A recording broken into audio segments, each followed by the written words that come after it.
Hampir cuci piring di resto gara-gara gebetan bawa makan orang sekampung. Sumpah sampai sekarang aku masih kesel banget dan gak bisa lupa sama kejadian itu. Kejadiannya itu waktu aku masih jadi anak kos dan posisinya itu di tanggal tua. Nah saat itu aku punya gebetan dan dia ngajakin aku keluar buat makan. Terus dia bawa aku ke resto yang cukup terkenal banget di kota aku. Dan itu baru pertama kalinya kita ketemu setelah kita kenalan lewat HP. Nah pas sudah sampai di resto itu, tiba-tiba dia ngomong ke aku kalau dia sekaligus mau ketemu sama teman-temannya. Jadi dia minta izin ke aku buat nyuruh teman-temannya itu datang ke resto kita tadi. Karena posisinya kita juga baru kenal, gak mungkin dong aku nolak. Akhirnya gak lama datanglah teman-temannya itu. Gak tahu juga kenapa secepat itu teman-temannya datang. Kayak dia yang baru nelpon, tiba-tiba 5 menit kemudian semua teman-temannya udah datang. Dan teman-temannya itu cukup banyak, ada sekitar 5 orang. Terus si gebetan aku ini nawarin mereka makan. Dan pas pesen makan, ternyata mereka itu pesennya banyak banget. Kayak yang satu orang gak cukup satu. Bahkan ada satu orang nih yang pesen sekaligus 2 porsi, belum lagi sama cemilannya. Aku sampai mikir yang kayak siapa sih yang bayar? Dia apa teman-temannya? Sampai saat aku salut banget sama gebetanku ini karena dia sebaik itu sama teman-temannya. Sampailah di saat kita semua udah selesai makan, terus teman-temannya ini pada pamit pulang dan mereka itu kayak yang masih banyak nyisain makanan saking mereka itu pesen banyak. Nah saat mereka pamit pulang itu, tiba-tiba aja gebetanku ini izin buat anterin temannya ke parkiran dan di situ aku masih iyain aja.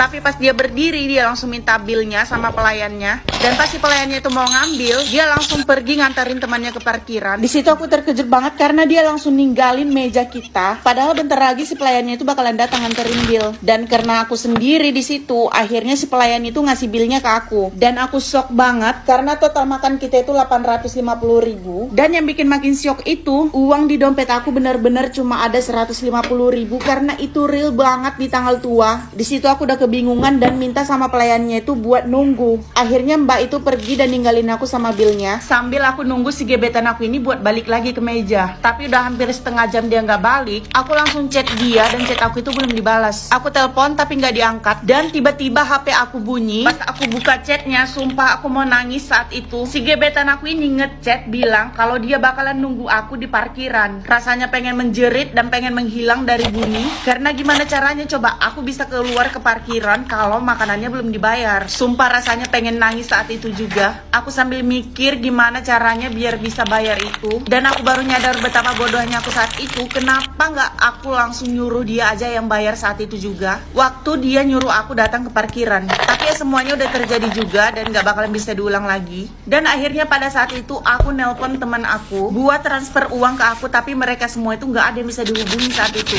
Akhirnya aku nelpon orang tua aku dan dengan banyak alasan akhirnya mereka mau transfer uang saat itu. Dan aku lega banget akhirnya bisa keluar dari resto itu. Pas ketemu sama tuh cowok di depan parkiran, dia nggak merasa bersalah sama sekali dan dia nggak ada nanya berapa total makan dia sama teman-temannya tadi.